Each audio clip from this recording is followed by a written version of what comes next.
అన్నీ తెలిసి చేసినటువంటి పాపం ఇది. ఏఆర్ డైరీ అనేటటువంటి ఒక సంస్థను అడ్డం పెట్టుకుని లడ్డూ తయారీలో ఎంతో పవిత్రంగా మనందరం భావించినటువంటి స్వామివారి ప్రసాదం లడ్డూ తయారీలో కలుషితమైనటువంటి నెయ్యి, అది కూడా యానిమల్ ఫ్యాట్స్తో కలుషితమైనటువంటి నెయ్యిని వాడటం అనేది ఎంత క్షమించరానటువంటి పాపమో మనందరికీ తెలుసు. కోట్లాది మంది హిందువుల మనోభావాలు దెబ్బతిన్నాయి. దానికి సంబంధించి ఈ కుట్ర ఏ రకంగా జరిగింది, ఏఆర్ ఫుడ్స్కి సంబంధించినటువంటి ఇంకా అనేక రకాలైనటువంటి వాస్తవాలు ఆ డైరీకి సంబంధించి ఏ రకంగా ఇదంతా చేశారన్న దాని మీద ఇవాళ కొన్ని డాక్యుమెంట్స్ ఈ రోజున ప్రదర్శిస్తున్నాం. ముందుగా ఒకసారి మనం చూసినట్లయితే ఇది తిరుమల తిరుపతి దేవస్థానం వాళ్ళు 10 లక్షల కిలోలు నెయ్యి, స్వచ్ఛమైనటువంటి ఆవు నెయ్యి అంటే 1000 టన్నులు, 10 లక్షల కిలోలు అంటే 1000 టన్నుల ఆవు నెయ్యి సరఫరాకి సంబంధించినటువంటి contract AR dairy foods private limited దిండిగల్లో ఉన్నటువంటి తమిళనాడులో ఉన్నటువంటి సంస్థకి ఇవ్వటం జరిగింది. దీని యొక్క విలువ 31,98,00,000 ఈ కాంట్రాక్ట్ యొక్క విలువ. దానికి సంబంధించినటువంటి డాక్యుమెంట్ ఇది. అంతేకాకుండా మనం ఒకసారి చూసినట్లయితే దానికి సంబంధించినటువంటి అగ్రిమెంట్ కూడా ఇవాళ మీ ముందు చూపిస్తూ ఉన్నాం. ఈ ఏఆర్ డైరీకి పర్చేజ్ ఆర్డర్ మే 15, 2024 ఇచ్చారు. మే 15, 2024 పర్చేజ్ ఆర్డర్ ఇచ్చిన తర్వాత అగ్రిమెంట్ కూడా చూడండి. అంటే టెండర్ పిలిచిందేమో మార్చి 12, టెండర్ ఫైనలైజ్ చేసింది మే 8, 2024, పర్చేజ్ ఆర్డర్ ఇచ్చింది మే 15, అగ్రిమెంట్ చేసుకుంది జూన్ 11. అంటే కరెక్ట్గా చంద్రబాబు నాయుడు గారు ముఖ్యమంత్రిగా బాధ్యతలు స్వీకరించడానికి ఒక రోజు ముందు ఆదరాబాదరాగా అగ్రిమెంట్ కూడా చేసేశారు. పర్చేజ్ ఆర్డర్ ఇచ్చిన తర్వాత agreement stamp paper 11th June, కరెక్ట్గా ఒక రోజు ముందు. అంటే ఇదంతా ఎంత పకడ్బందీగా ప్రీ ప్లాన్డ్గా చేశారో చూడండి. అంతేకాకుండా ఇది technical evaluation document AR dairy foods private limited Dindigul. ఏ సంస్థ అయినా సరే తిరుమల తిరుపతి దేవస్థానానికి నెయ్యి సరఫరా చేయాలంటే ఆ ప్లాంట్ని టీటీడీ యొక్క టెక్నికల్ కమిటీ వెళ్ళి సందర్శించి వాళ్ళ రిపోర్ట్ ఇవ్వాలి. ఆ ప్లాంట్లో ఉన్నటువంటి కెపాసిటీ ఎంత, వాళ్ళకి నిజంగా నెయ్యి సరఫరా చేసేటటువంటి సామర్థ్యం ఉందా, వాళ్ళ దగ్గర ఎటువంటి ఎక్విప్మెంట్ ఉంది, వాళ్ళు ఎంతెంత నెయ్యి సరఫరా చేస్తూ ఉన్నారు, ఇవన్నీ ఒక టీం వెళ్ళి పరిశీలించి రిపోర్ట్ ఇవ్వాలి. ఆ రకంగా ఒక టీము నవంబర్ 8వ తేదీన 2023 ఒక టీము ఏఆర్ ఫుడ్స్కి వెళ్ళింది. అంటే గతంలో కూడా మార్చి 12 వీళ్ళు విడుదల చేసినటువంటి ఒక టెండర్కి ముందు ఇంకొక టెండరు రిలీజ్ చేయడం జరిగింది. ఆ సందర్భంలో టెక్నికల్ కమిటీ వెళ్ళి పరిశీలించినటువంటి నివేదిక. దీనిలో మీరు చూసినట్లయితే ఇక్కడ చాలా కీలకమైనటువంటి అంశం ఇక్కడ మీరు అందరూ చూడాలి. Supply of relevant commodity experience in 1 year period. సంవత్సర కాలంలో ఏఆర్ డైరీ సంస్థ ఎంత నెయ్యి సరఫరా చేసింది అన్న ఒక కాలం దగ్గర 2022-23లో ఎంత సరఫరా చేశారండి? 14,940 కిలోలు, 14,940 కేజీలు ఒక సంవత్సర కాలంలో ఏఆర్ డైరీ సరఫరా చేసింది. అంటే 14 టన్నులు, సుమారుగా 15 టన్నులు. ఒక సంవత్సర కాలంలో ఏఆర్ డైరీ సరఫరా చేసింది ఎంతండి? 15 టన్నులు. అటువంటి ఒక సంస్థకి 6 నెలల కాలంలో 1000 టన్నుల సరఫరా చేసే కాంట్రాక్ట్ ఏ రకంగా ఇస్తారండి? అంటే మీకు తెలుసు ఏఆర్ డైరీకి 1000 టన్నుల నెయ్యి సరఫరా చేసే సామర్థ్యం లేదు అని తెలుసు. మీ టీటీడీ కమిటీ, టెక్నికల్ కమిటీయే చెప్పింది ఆ మాట. 2023-24 సంవత్సరంలో వీళ్ళు నవంబర్లో వెళ్ళే టైంకి, అంటే సుమారుగా ఒక 7 నెలల కాలంలో వాళ్ళు సరఫరా చేసింది 8,100 కిలోలు, అంటే 8 టన్నులు. 22-23 సంవత్సరం మొత్తం మీద సరఫరా చేసింది 15 టన్నులు, 23-24లో ఒక 7 నెలల కాలానికి సరఫరా చేసింది 8 టన్నులే. అటువంటి సంస్థకి ఏమండి జగన్ రెడ్డి గారు సత్యమేవ జయతే అని ట్వీట్లు పెడుతున్నారు కదా, ఇది పెట్టండి సార్ ట్వీటు, ఈ డాక్యుమెంట్ పెట్టండి, మీకు దమ్ముంటే ట్వీట్ చేయండి. ఇదిగో మేము అతి గొప్పగా సెలెక్ట్ చేసిన సంస్థ సంవత్సర కాలంలో 15 టన్నుల నెయ్యి సరఫరా చేసింది అని చెప్పి ఇది ట్వీట్ చేయండి సార్. అంతేకాకుండా ఇదే రిపోర్ట్లో ఇంకా విస్తుపోయేటటువంటి అంశాలు ఇక్కడ మీరు చూసినట్లయితే అది సరఫరాకు సంబంధించి, ఏది ట్యాంకర్ల ద్వారా కానీ ఏదైనా సంస్థకు సరఫరాకు సంబంధించి అసలు టోటల్ ప్రొడక్షను అంటే ఏఆర్ డైరీ అనే సంస్థ ఇట్లా టీటీడీ కానీ ఇటువంటి బల్క్ ఆర్డర్సే కాకుండా వాళ్ళు 1/4 కిలో ప్యాకెట్లు, 1/2 కిలో ప్యాకెట్లు మామూలు రిటైల్ మార్కెట్లో కూడా అమ్ముతారు కదండి. సో అవన్నీ కూడా కలుపుకుందాం. అవన్నీ కలుపుకొని వాళ్ళ ప్రొడక్షన్ కెపాసిటీ చూడండి. Experience certificate for production of cow ghee at least for 1 year period. వాళ్ళు 1 సంవత్సర కాలాన్ని పరిశీలిస్తే అక్టోబర్ 2022 నుంచి సెప్టెంబర్ 2023 వరకు పరిశీలిస్తే 16,300 kgs to 16,900 kgs per month, అంటే ఒక నెలకి 16.3 టన్నుల నుండి 16.9 టన్నుల వరకే వాళ్ళ టోటల్ ప్రొడక్షన్. ఏది టోటల్ ప్రొడక్షను? నెలకి 16 టన్నుల టోటల్ ప్రొడక్షన్ సామర్థ్యం కలిగిన సంస్థకి వీళ్ళు ఏం కాంట్రాక్ట్ ఇచ్చారండి? 1000 టన్నులు. 6 నెలల్లో 1000 టన్నులు మీరు ఇచ్చేయండి అని చెప్పి పాపం అత్యంత నమ్మకంతో ఇచ్చారు sir. The great Jagan Reddy ప్రభుత్వం, కరుణాకర్ రెడ్డి చైర్మన్గా వీళ్ళు ఇదిగోండి చేసినటువంటి పాపానికి సంబంధించినటువంటి ఆధారాలు.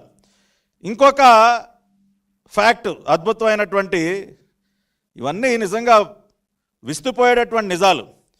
దీనిలో గీ స్టోరేజ్ కెపాసిటీ, ఆ సంస్థలో ఉన్నటువంటి గీ స్టోరేజ్ కెపాసిటీ ఎంత అని ఉన్నప్పుడు ఇక్కడ చూసారా, storage tank capacity 6 KL, 6 kilolitres అంటే 6 టన్నులు.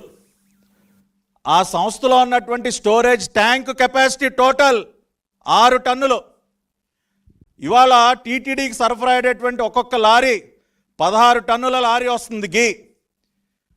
6 టన్నుల స్టోరేజ్ కెపాసిటీ ట్యాంకుతో మీరు 16 టన్నుల లారీ అసలు ఎలా ఫిల్ చేస్తారు సార్? కామన్ సెన్స్తో ఆలోచించండి. ఇప్పుడు నా ప్లాంట్లో కేవలం 6 టన్సే నాకు స్టోరేజ్ అండి. 6 టన్స్ స్టోరేజ్తో 16 టన్నుల లారీని ఎలా ఫిల్ చేస్తాను నేను? అది సాధ్యమేనా? అసలు సాధ్యమయ్యేటటువంటి పని కాదు.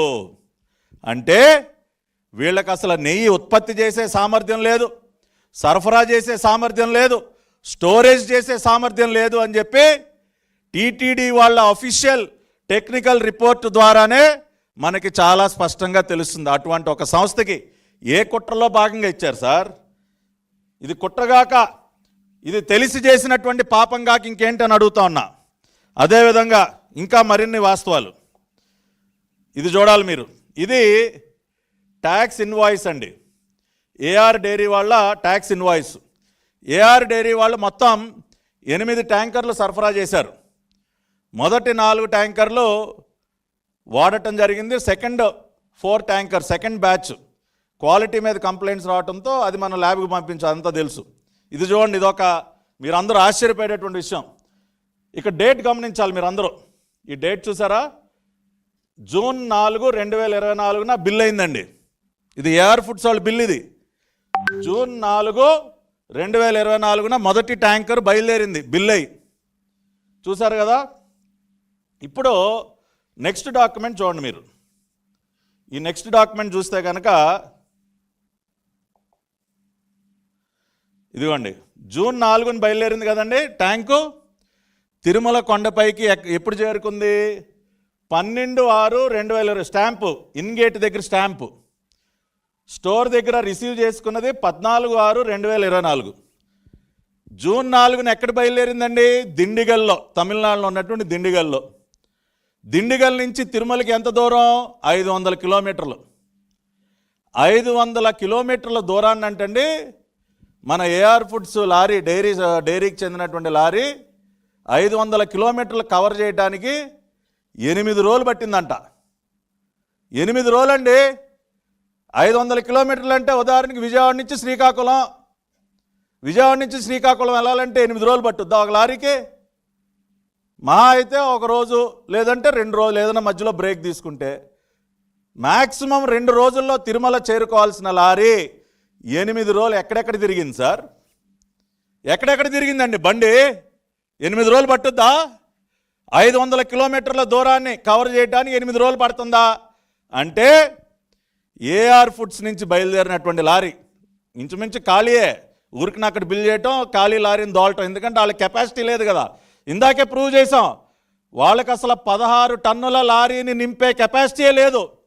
అందుకని ఊరికినే బిల్ చేసి ఆ లారీ ఈ కల్తీ చేసే గోడౌన్లన్నీ తిరిగింది. అది అంతే కదా. 8 రోజులు ఎక్కడ తిరుగుతుంది సార్? 9 రోజులు ఎక్కడ తిరుగుతుంది బండి? తిరగాల్సిన అవసరం ఏంటి? ఏఆర్ ఫుడ్స్ పేరుతో బిల్లులు తయారు చేసి మీకు కావాల్సిన చోటల్లా తిప్పి బండిని 9వ రోజు కొండపైకి తీసుకొస్తారా? దేనికి సార్? దేనికి తిరిగింది బండి? 8-9 రోజులు ఎక్కడెక్కడ తిరిగింది బండి? అదే కదా. ఇవాళ అందుకనే మేము సిట్టేసాం. ఇవాళ న్యాయస్థానం కూడా ఒక డైరెక్షన్ ఇస్తుంది, వదిలిపెట్టేదే లేదు. ఈ బండిని ఎక్కడెక్కడ తిప్పారో, ఎక్కడెక్కడ ఏమేం కొవ్వు కలిపారో, ఏ గోడంలో దాచిపెట్టిన కొవ్వు ఎక్కడెక్కడ కలిపారో ఆ కొవ్వుని నింపి గుడి దగ్గరికి కొండపై తీసుకురావడానికి 8 రోజులు టైం కావాలి మీకు. ఒక ట్యాంకర్ కాదండి, అన్ని ట్యాంకర్లు కూడా. ఏ ట్యాంకర్ అయినా చూడండి మీరు, మీకు ప్రతిదీ డాక్యుమెంటెడ్ ఎవిడెన్స్ చూపిస్తున్నాయి వాళ్ళు మీకు. ఎందుకంటే ఈ పాపాత్మలు చేసినటువంటి పాపం ప్రతి ఒక్కరికి అర్థం అవ్వాలి. ఇది చూడండి, ఇది బిల్ డేట్ ఎంత అండి? June 11. Second tanker number TN02BA9459 June 11న ఏఆర్ ఫుడ్స్ నుంచి బయలుదేరినట్టు బిల్ చేశారండి. ఈ బండి ఎప్పుడు చేరుకుందో తెలుసా కొండ మీదకి? అది కూడా చూపిస్తా ఇప్పుడు. ఇదిగోండి, ఎప్పుడండి డేటు? 20వ తారీఖున ఇన్గేట్లోకి వచ్చింది, 24న స్టోర్ దగ్గరికి వచ్చింది. అంటే 11వ తేదీన దిండిగల్లో బయలుదేరిన బండి తిరుమల కొండ మీదకి 20వ తేదీ చేరుకుందండి. 9 రోజులు మళ్ళీ రౌండ్ వేశారు. వీళ్ళకి కావాల్సిన కల్తీ అంతా నింపుకోవడానికి మళ్ళీ 9 రోజులు.